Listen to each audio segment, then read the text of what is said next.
All right, we'll get started. Thanks all for joining us. I am so happy and grateful to be able to introduce to you Kinsey Dental and Attaboye Richard Olanyian.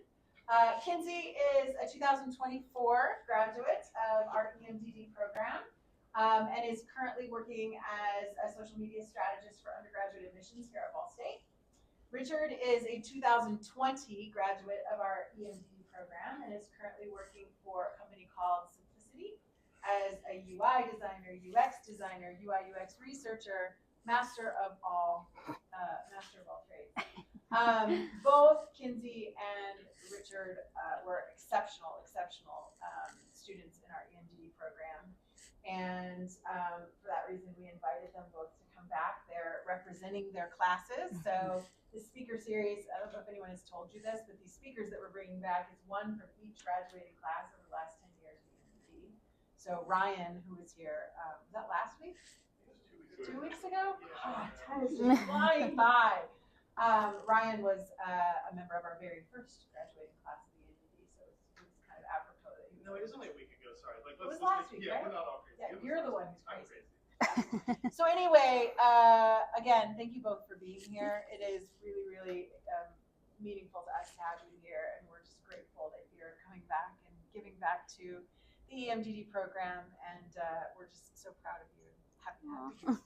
So I'm going to stop there, and basically we're going to give Kinsey and Richard an opportunity to tell you a little bit about what they do, their path, kind of professionally from their undergraduate degrees through the EMDD program, and maybe talk a little bit about some of the lessons they learned in EMDD and how those apply to the careers that they have right now. So with that, I will hand it over. Have you told them? Right. Do they have an order? Are they? We're gonna fight over. Okay. No, you go ahead. Go ahead. Okay, so like Jen said, my name is Kinsey Dentel, and I just graduated from EMDD in July. So I'm currently working in admissions at Ball State. I'm coming up on 3 years in May, so I was actually privileged to pursue my master's while I was working at Ball State, which was definitely a challenge, but was awesome because I could see everything I was learning in EMDD and apply it like as I was working. So I'll talk a little bit about some of like those projects specifically. But before I worked in admissions, I actually worked in the College of Sciences and Humanities for a year right after I graduated. Just doing general communications. So my undergraduate degree was in public relations here at Ball State, and then of course I came to EMDD. So I was able to kind of couple those things, do a year in general comms, and then I really found my niche when I was in that college in social media and just gravitated towards social media marketing.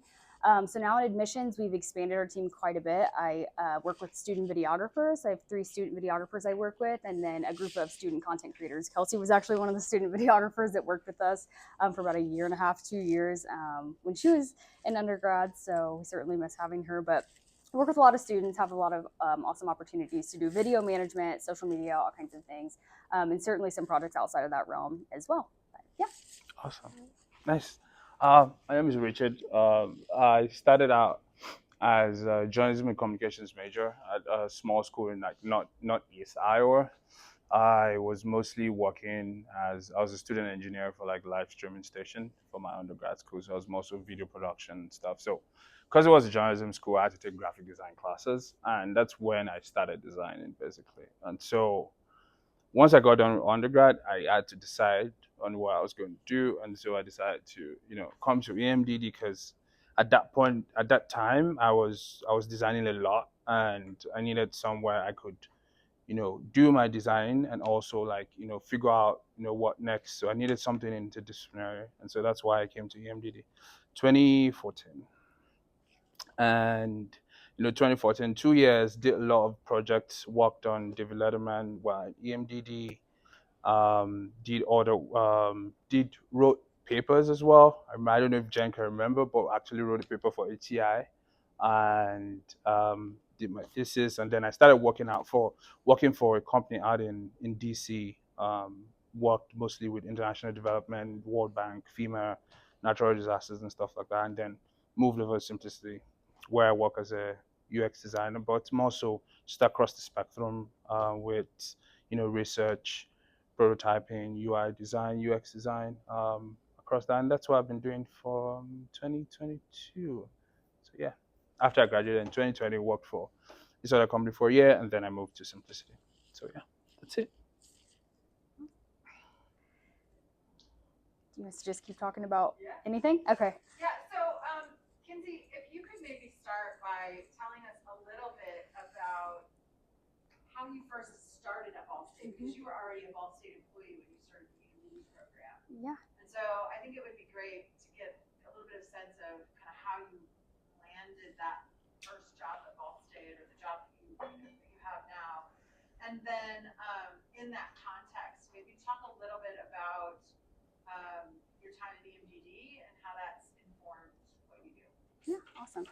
Okay, so to start off about how I ended up at Ball State, so completely honestly, actually, the entire time I was an undergrad here, I was planning on going to law school. So I decided to take a gap year because it was very much still COVID when I graduated in 2021, and a lot of law schools were still virtual. So I was like, I'm going to take a gap year, and I'm actually from this area. I'm just right outside of Muncie originally, so I needed to stay around here, and I was really excited about staying at Ball State, hopefully. So I found this job in the College of it's College of Sciences and Humanities. So my job was assistant communication specialist. So I did it's like a general comms umbrella job, like anything you can imagine that the comms team might handle, we were handling as a two-person team.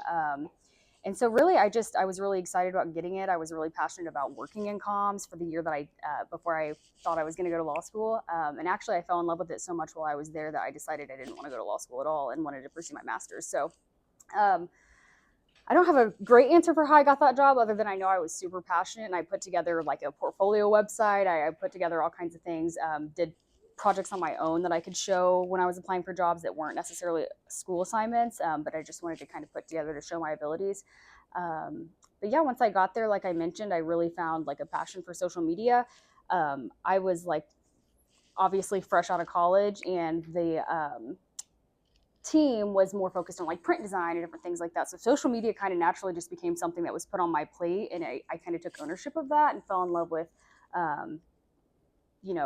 best practices and just really leaning into trends and all kinds of things like that. So then when I decided that law school wasn't for me because I really loved what I was doing, I had heard so much about EMDD. It was kind of like the buzzy, exciting thing that I had heard several people talk about. And Ruthie, who's also a EMDD alum, works in Marcom. She was our account strategist when I worked in CSH. So she had talked a little bit about her experience in the program, and that interested me in looking into it. So the second part of your question was just about how EMDD informs what I do now. Yeah. Is that what okay. So yeah, I kind of mentioned a little bit in my opening that because EMDD is so much like you're learning like new tech and media and different things, my job, like I mentioned, is mainly social media. So there's not a ton of like UI UX or, super cutting edge technology on the surface, but we've actually found a ton of opportunities.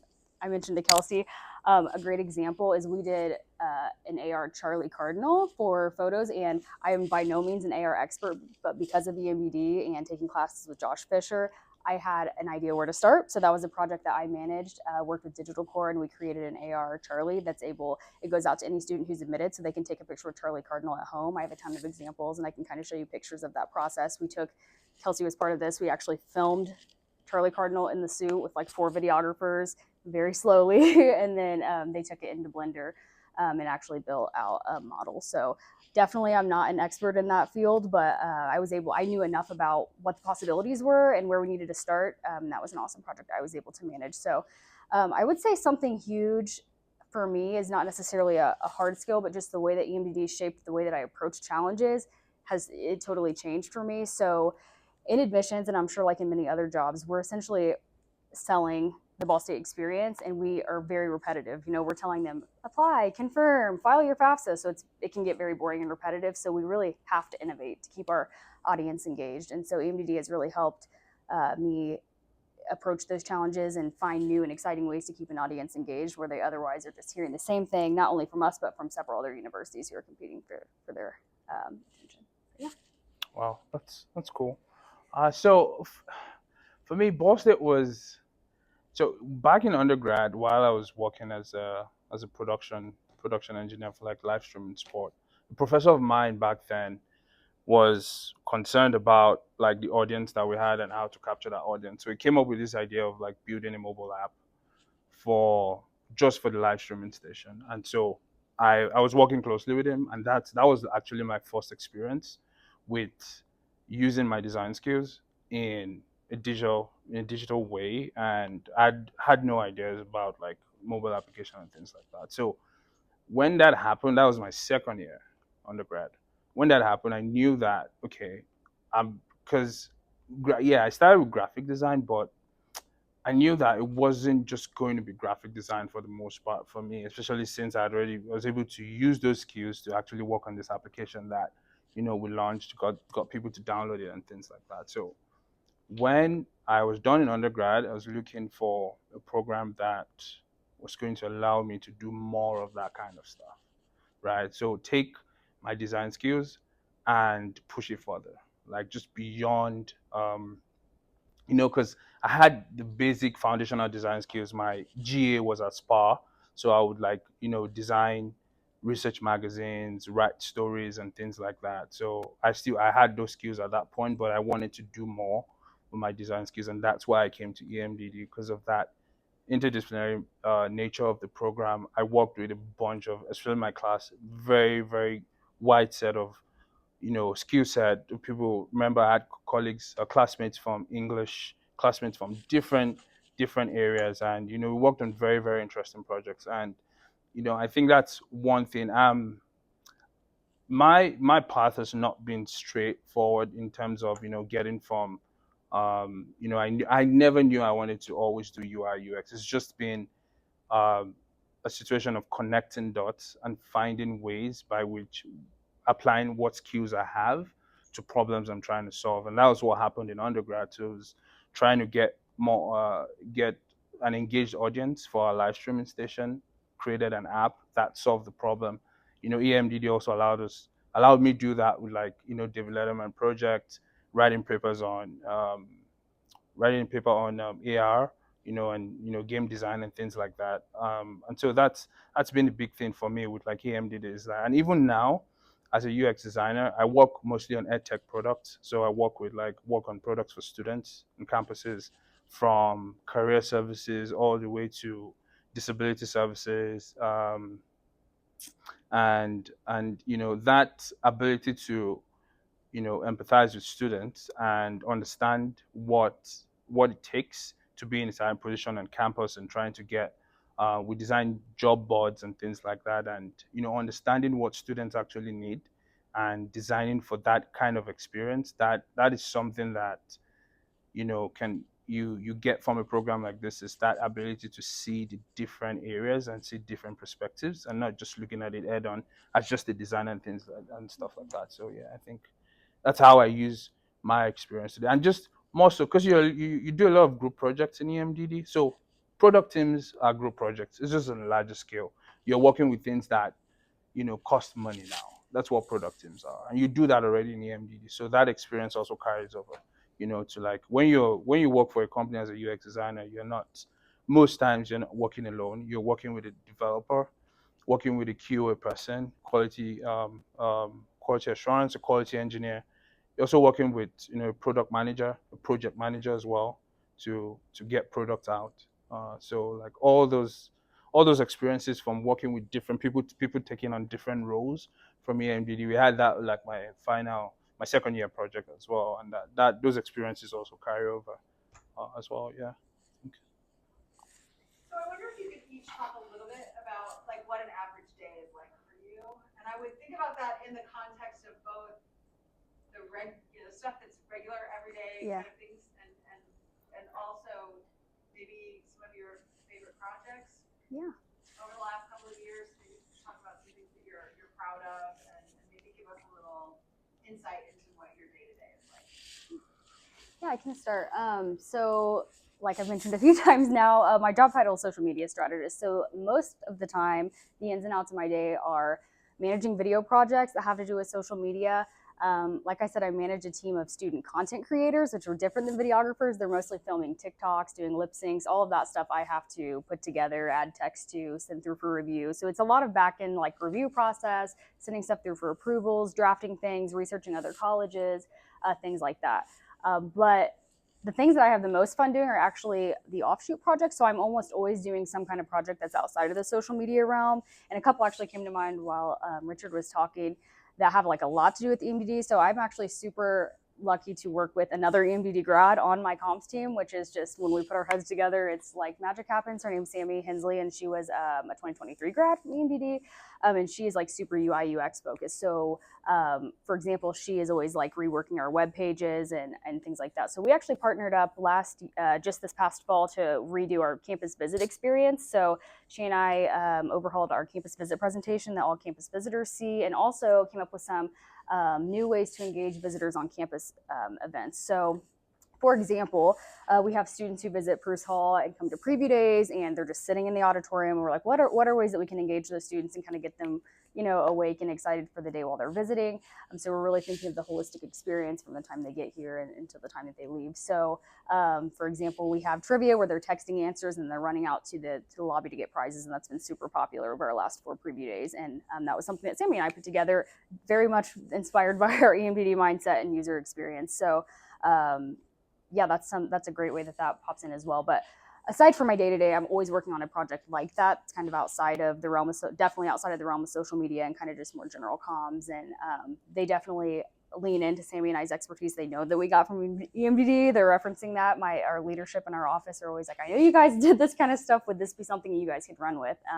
And so, yeah, super, super privileged to work with somebody else who also has been through this program. And it's just been really great in that way. That's cool. So yeah, I work on 2 product teams. So I work on a mobile team, and then I work on a web team as well. And most of the responsibilities of those 2 teams are quite different. So for the web team, we're also working on the main interface for the product. So that includes what students see, what career officers see, and also what managers see on the back end that control the entire product itself. So my day-to-day for that is, so right now I'm currently working on a redesign for like the manager experience, and you can think of this is a product that they have schools. I think we have Purdue. Purdue uses our product, and massive school, a bunch of people are using it at the same time and things like that. And so day-to-day includes, for that team specifically, that includes talking with developers, showing mocks, showing specs, developing specs for designs, and chatting with also product, trying to understand what their vision is, what the user requirements are, what exactly they're trying to see. And then on the design side, it's working in Figma, using Figma to create components so that you can standardize how things look across the board. And then on the mobile team is less mature than the web team. And for the mobile team, it's more so just trying to pitch ideas on what we can do for the mobile team. And for day to day on that one is just, for right now, it's because the release cycles are a little bit longer for the mobile team. It's just more so just attending stand-ups, trying to understand what other people are doing, getting ready for the next release cycle. So usually with design, you're working one release cycle or 2 release cycles ahead of development, so that way you have enough time to do research, you have enough time to test out what you have designed, and that way by the time it's getting into the hands of developers, you have something that they can actually build. So so it's a lot of conversations with product. So that includes product manager and also the project manager and the product manager, 2 different roles, about understanding what users want, how we want to develop certain features, how we want to implement certain features. Yeah, so that's more so day to day, I would say. I'm curious. I think it's great that we have the 2 of you with us on the same day, because you both have EMDD degrees, but you have very different jobs and very different job titles. And I think both of your job titles are probably pretty appealing to some of the people in the audience. I think some of us lean more towards maybe UX, UI. Others might be more on the comm side and marketing and communication side of social media management. I wonder if you can speak, Kinsey, what skills do you feel that someone really needs to have, A, to get a job as a social manager anywhere, and B, to be successful in that role. Then I would pose the same question to Richard for, you know, a UI UX design and research gig. For me, so let me think here. So it's obviously very multifaceted. So I think some of the obvious things are you have to be really adept in social media platforms, who they're for, which ones are popular, and all the ins and outs and features in each one. So a lot of them are always getting updated. There are new opportunities, new features that you can jump on. So just really knowing the ins and outs of those platforms, especially if they're for your audience. For example, our audience, I run the Ball State Bound account. So those are, it's for prospective students. So, but also their families. And so we approach each account differently, but we do Instagram, TikTok, and Facebook, and we don't really waste our efforts outside of those because LinkedIn is not really, where we want to be, things like that. So knowing each platform, what they're best for, and knowing really just social media best practices that are black and white. But another huge part of it is being able to manage a lot of projects at once. I think that's probably true for anybody in the comms world. You're both like, you have a lot of tight deadlines today, and you got to be on top of a trend that you got to jump on today. But there are also things that you're planning ahead for. Like we're planning ahead right now for St. Patrick's Day post, but also we have trends that we're jumping on today. So I think being able to do both and keep a lot of plates spinning at once is really important in social media management, but also in comms in general. My whole team does that. So another example is we're really pushing Confirm right now, but also orientation opens soon for registration. So we're always just kind of keeping our eyes on a lot of things. So that's really important. But another huge thing and something that's really big in social media is being able to manage relationships. So a lot of the time, especially in my role, you're probably going to work with content creators in some capacity, whether that's like for like ad buys, or you're working with people who work directly with your team or for your team.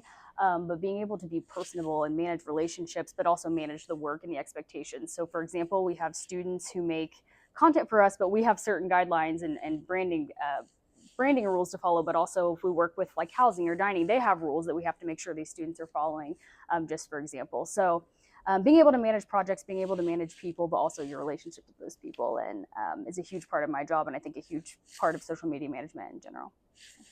Yeah, I think just going off of what you just said, I think definitely in the business of working on any product team, you're going to have to manage personalities. Yeah. Going to have to know how to, depending on the product team you're on, you might have to deal with, just interpersonal politics and things like that. That's normal. But in terms of skills for a UX designer, I would say there are stable stakes, like things you need to have, and there are things that set you apart, right? So I would talk about those two at that level.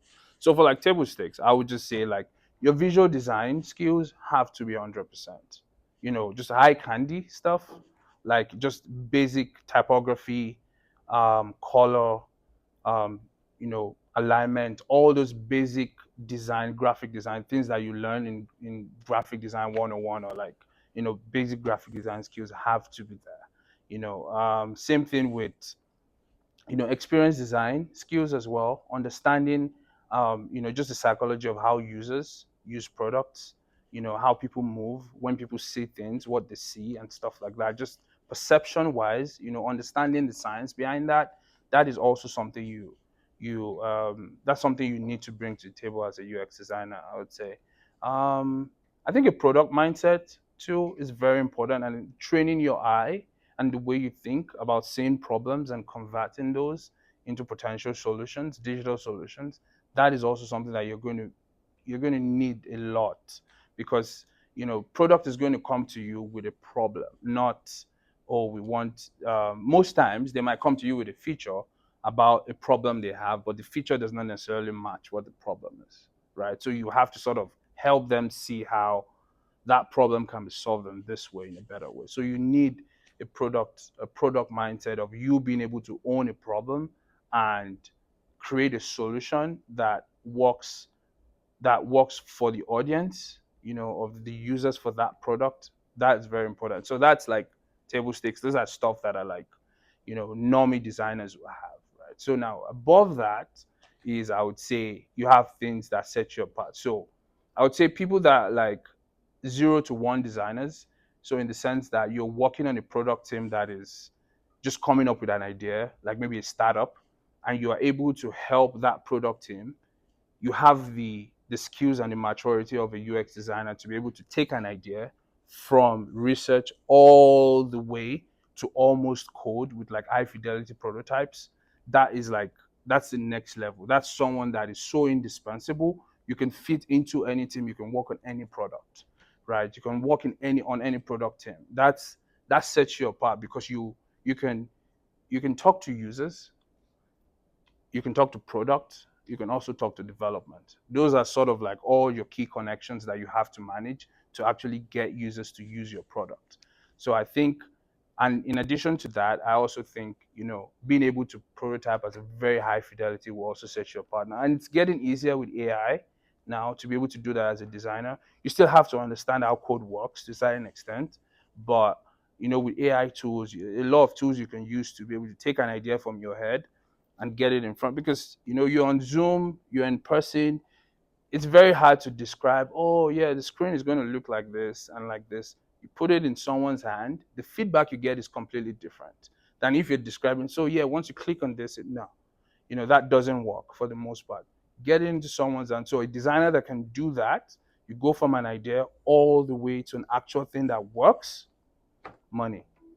I think it's really important, and I hope you're all taking this to heart, because I think that what Kinsey and Richard really help us understand, when I listen to them talk, like everything they just said is exactly why we built EMDD the way we built it. The idea that, especially in the types of fields that we go into, UX design, right? You learn in your HCI class, in the 610 class, that that HCI and usability and user experience is what we call an interdiscipline, in that it doesn't belong to entertainment, sports, education, healthcare. It doesn't belong to any one field.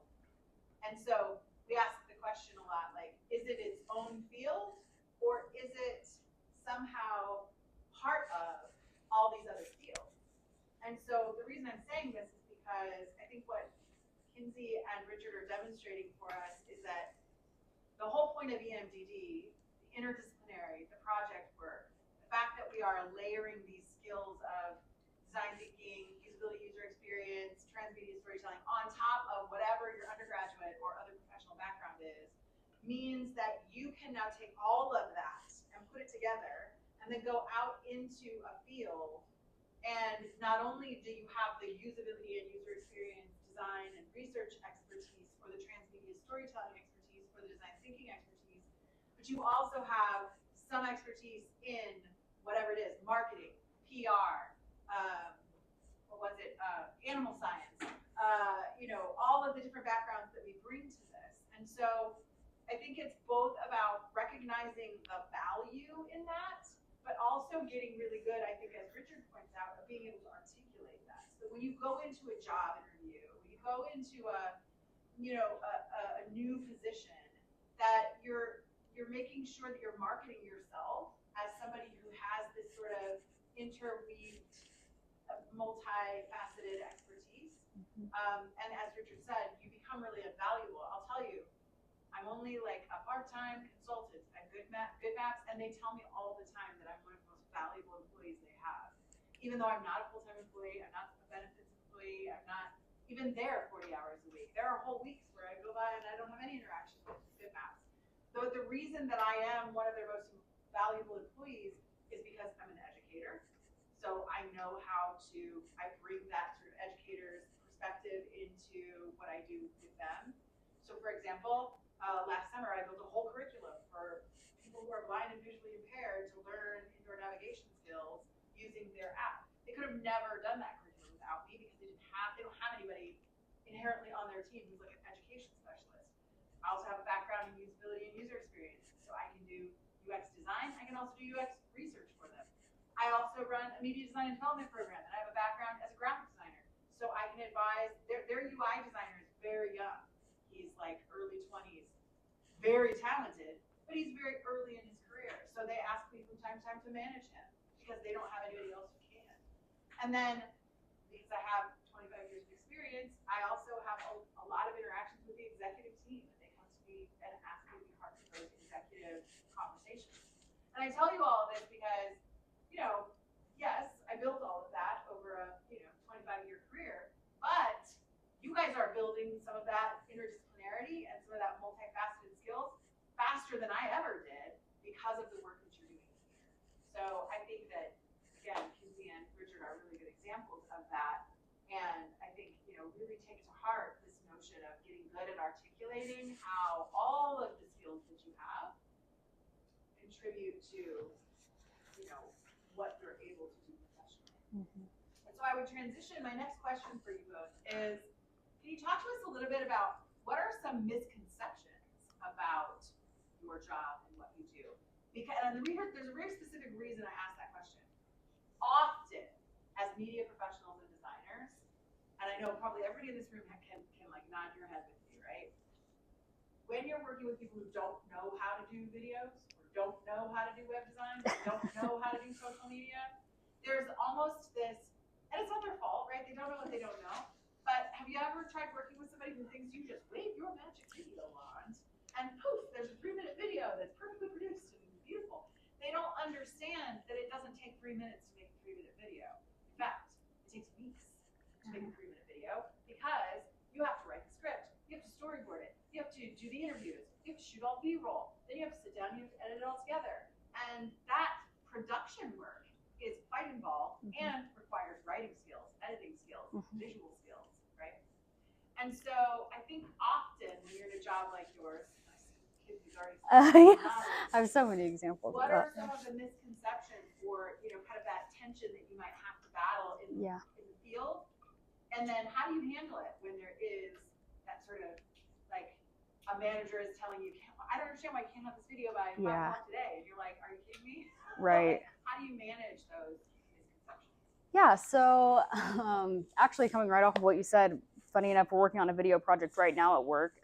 Like I said, I work on things that are general video, and it is a 2-minute video with a faculty member that is on literally its 8th iteration. And that's because it had to be seen by faculty, it had to be seen by our AVP, it had to be seen by multiple people, and they each have their own little edits.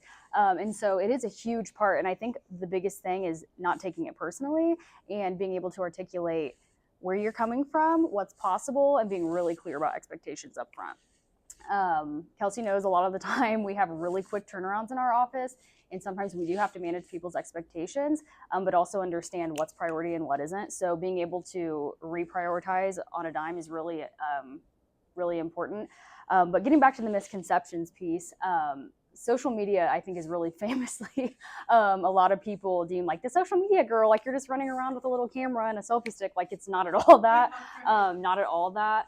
I think a really big part of my job, actually most of my job, is strategy. So I do a lot of drafting, but we work a lot with videographers who are doing the, in the trenches editing and going out and filming. And I come up with a lot of ideas and strategy and direction, but we like our students to kind of keep our social media very authentic, and we want our students to tell the story. And while of course we have guidance and a strategy overall, we're certainly not just like bouncing around and coming up with ideas on the fly. Like there's a very large strategy that plays into a much larger enrollment planning and management strategy for Ball State. So social media is definitely not like just convincing people to join TikToks and things like that, or like the things I see on TikTok all the time.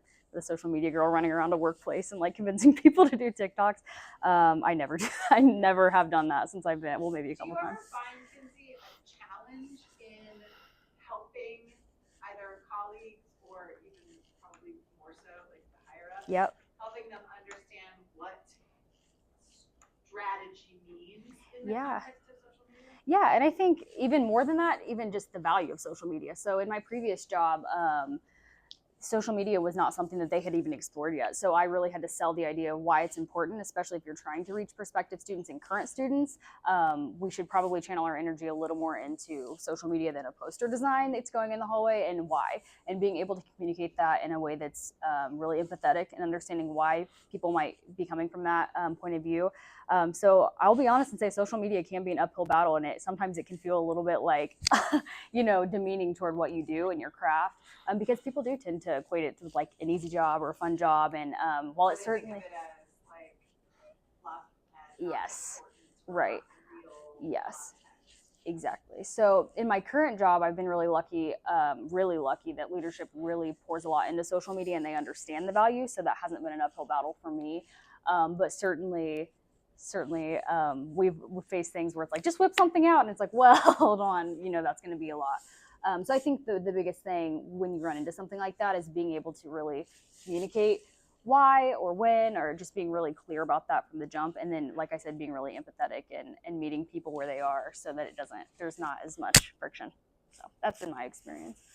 Yeah, I think just to go off of what I said before I forget, I think uh, you mentioned about not taking things to art. I think as a designer, and I mentioned this while we're at dinner, is that we're creating stuff, and you might feel very close to what you're working on, and then you spend hours, and your boss is just like, nah, so like that's going to happen a lot, and especially with product design and UX design, you're not only going to create like you know wireframes or interfaces and that. You most likely have done prototypes, you've linked everything up together, everything looks good, you're like, oh my god, this is going to kill, and you're like, nah. And so you just have to be able to develop a thick skin to a certain extent to be able to take feedback and just know that the work and you are two different people. And most times, at least if your boss is not a bad person, the critic is at the work, not at you, right? And your skills are still valuable. But that's something that you're going to find out a lot, that a lot of people cannot handle feedback. So I work for my boss, who is a senior director, just really high up. Is also a designer. So like I work for someone that is at that level, but works in Figma every day. So like I can't mess around, that kind of thing. And so like, I spend twice a week for about an hour. I have to show him what I'm working on, and I spend twice a week having to my defend my work. And so you'll be shocked about how a lot of designers think that you're just going to whip something up in Figma, and people are just going to be like, oh wow, that is so no, it does not work like that. Like people are going to ask you to defend your decisions. Like why is um a good example is like, why are you using this approach for this dashboard and not, just showing, it's just off the top of my head, why are you using this approach for this dashboard and not just showing a read-only form or something like that? You're going to have to explain to someone else, whether it's product, whether it's developers, um, why you're making that decision. And you'll be shocked at how designers just um, don't put too much thought into what they're doing. And I think it's sort of that duality with design and art. And when you get into the real world, when you have to defend, an artist doesn't have to defend why they use the red color paint or something like that. When you're dealing with company's bottom line, and you're dealing with a product that users that you have to convert people to use so that the company can make money, you're going to have to defend your decisions about why you're using a certain color, why you're making them take 2 extra clicks to get to something as opposed to using 1 click, or why you're asking them to redesign a page that has already been redesigned 2 years ago, right? So, you better know your stuff to a certain extent, and you better have good reasons why you're asking them to do something. And so that still ties back into like the design feedback for most of the time, is that you're going to have managers, you're going to have people that ask you to explain your decision making. So most of the time when I'm designing, I also take notes in my head about why I'm making certain decisions, or why I'm putting a certain element somewhere, why I want the screen to come after, why I want things to move in a certain way. Same thing, the kind of decisions you make while you're also animating and things like that. You have to be able to explain why you're making those decisions to someone, and be willing and be open-minded enough to have someone say they don't agree with you, and you can all still be professional about it. Because again, I've been unique. I mean, I think I'm in a unique position to be reporting directly to a senior director, not to just a lead or a manager. And I guess I don't have a choice than to be professional anyway. Uh, but if you had a manager and things like that, you still have to explain those decisions. And I think oftentimes it's quite interesting how a lot of designers don't see the need, or sometimes even just break down, and they're like, why do I have to explain what I'm doing. Like I don't know why I did it. I just did it. Like that's a very big misconception. You're going to have to explain your decisions, especially if you get into product design. If you work on big teams, and I don't know if you took like graphic design class. I remember in my graphic design classes, we all put our posters up on the wall and we walk around. And I remember, and then my graphic design professor would like tell you all the things that are wrong with your design while you're doing this. And it's the same thing with like product design. It's just this time you're just doing it on interfaces, and they're just asking you like, okay, why these two extra clicks? Why this and that and stuff like that. So I think something too that brings up for me that's kind of actually it's in the same vein, but actually a little bit opposite for what we do is learning how to maybe not always defend your choices and sometimes just go with the change that's requested. So, for example, we are not. Yeah, exactly. Mhm. So my job isn't as technical, and we work with a lot of different directors that are within our division. So they're kind of like our internal clients, and they all have very different preferences, which is totally fine. But some like the logo really big, and some don't. And as long as we're within brand guidelines, we just have to go with what they want. So sometimes we're like, we don't agree with that, and we don't love that, but you know what, like. I don't have to defend what we did because it doesn't matter. And so I think that learning how to do those, and again, just not taking things super personally or to heart, it's not about you. It's just their preference, and learning sometimes how to like, they don't think that you're a bad designer and you don't have to defend that you aren't. So. And I think in addition to that, you would also be surprised the number of times where all the good designs in your head and all the things you've done in Figma are going to like be scaled back from like, say you designed something and it looks like it was done in 2025. And just given development constraints of release cycles and how long it takes to actually develop stuff and make it into something people can use, they just scale it back in terms of UI, and I scale it back from 2025 to like 2000, how things looked in 2000, just to be able to get it out and then make iterative updates to it. So I think for the most times, we as designers, we want things to look good. We want things to work well. But most times it's impossible with release cycles, with clients waiting for updates, right? To be able to fit all of those things into a release cycle.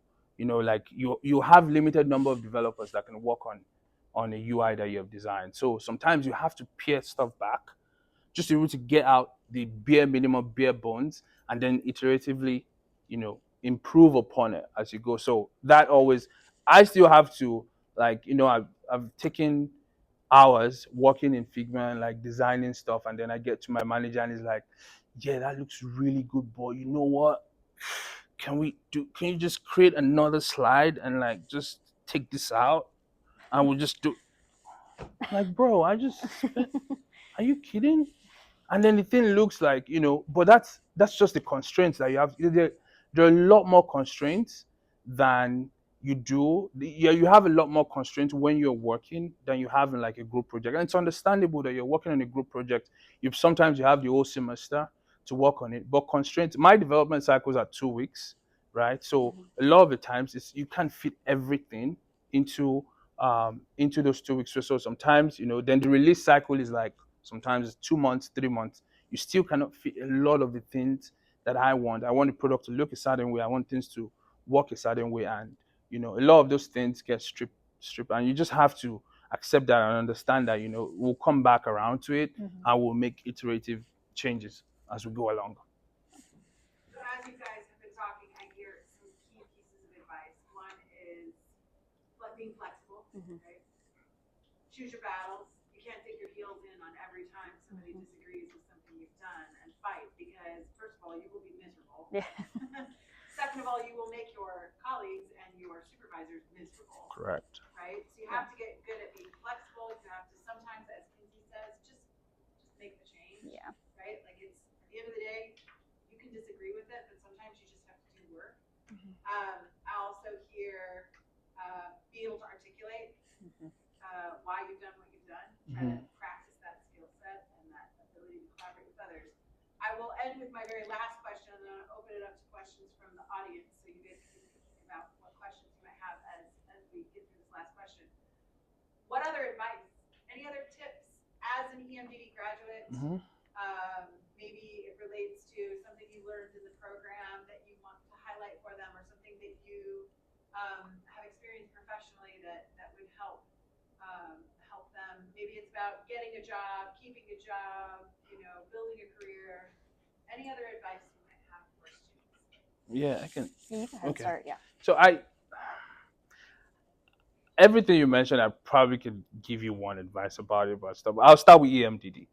Like, I would say I was telling Jen when we were walking to dinner. I think if I could do it again, I'll probably do more work than I did and actually allow myself stretch more than I did when I was here, right? So you have 2 years, you can get a lot of work done in 2 years, and it's going to go by so fast, So I would have, spent more time designing, working on my visual design skills, working on my experience design skills, because I'm using those things now, right? And it's what, yes, I can build on them as I go on and stuff like that, but if I was thinking back when I came in, if I had taken more time and actually, worked on there's so many projects you can work on at EMDD, like, so take advantage of those, push out work, do as much as you can, and don't be afraid to step out of your comfort zone, because the workplace is going to push you to do that,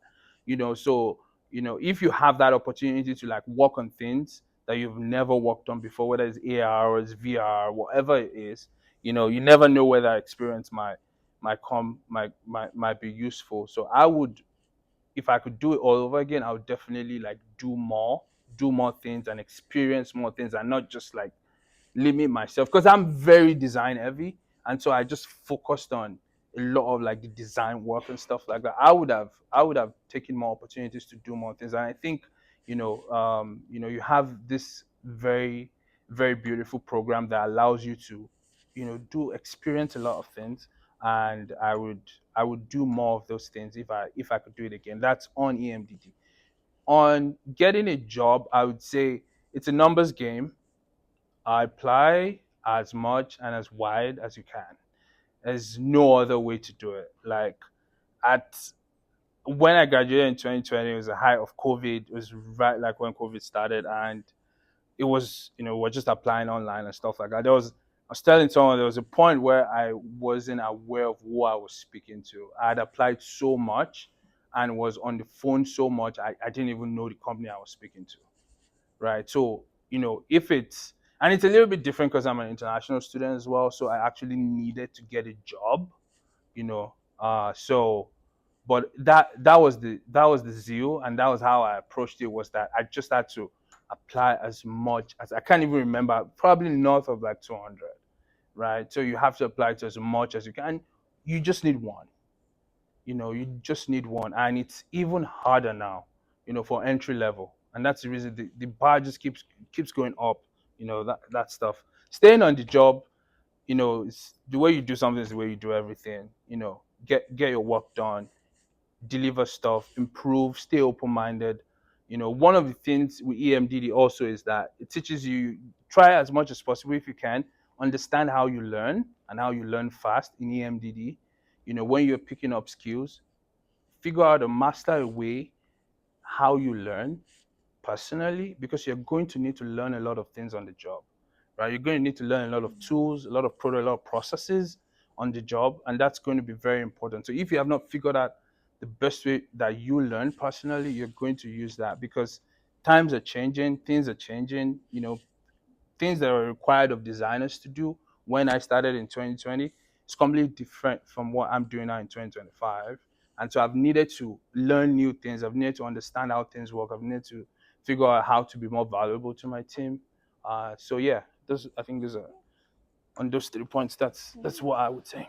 A lot of my advice is actually really similar to Richard. So I think for me, pushing yourself outside of your comfort zone. So for me, I had come into AMD and I had already, had a PR degree, and I was working in marketing and comms. So it was easy to kind of pigeonhole myself and like, this is my niche, this is my expertise. But like, I'll be the first to say, when I was like doing UI, UX and AR stuff for the first time, I was like, this is so outside of my comfort zone. Like, I'm not a technical person, but actually, those things have very specifically served me in the job that I have. So I think pushing yourself outside of your comfort zone and doing things, that's the beauty of this program, is you get to dabble in so many things, and then being able to market yourself using those things. So use those to get a job, because myself and Sam are the only people in our whole entire area that have experience in many of the things like AR, VR. Like nobody else has any kind of anything. And while we're not experts, we certainly know where to start. And we've just really pushed the boundaries. So I would say open your mind and definitely get experience in a little bit of everything, because even if you're not an expert, you'd be surprised how that can show up in the workplace for you and make you more valuable when it comes to maybe exploring a new way to do something, and you can lead up that project. And I think that's a really, really important point. When you think about the term strategy, being a strategist is a skill, but it doesn't necessarily require that you know technology or how to code or how to make an AR or VR experience, like from the production aspect. But if you understand the value of immersive storytelling, if you understand the possibilities in AR and VR and AI and other emerging tech and design and whatever that may be, you can market yourself as a strategist. You can say, like, I'm not going to be the one that makes the AR experience, but I know enough about it, its value, and how to speak in a strategic way about it, that I can lead a team or collaborate with a team or be a part of the ideation team that brings something like that to life. And as Kinsey says, like, Sammy and Kinsey, EMDD grads, nobody else there knows those things. So you will inevitably impress all of those people, because you're able to talk about something that they know nothing about, and you're able to talk intelligently about it and strategically about it. And so I think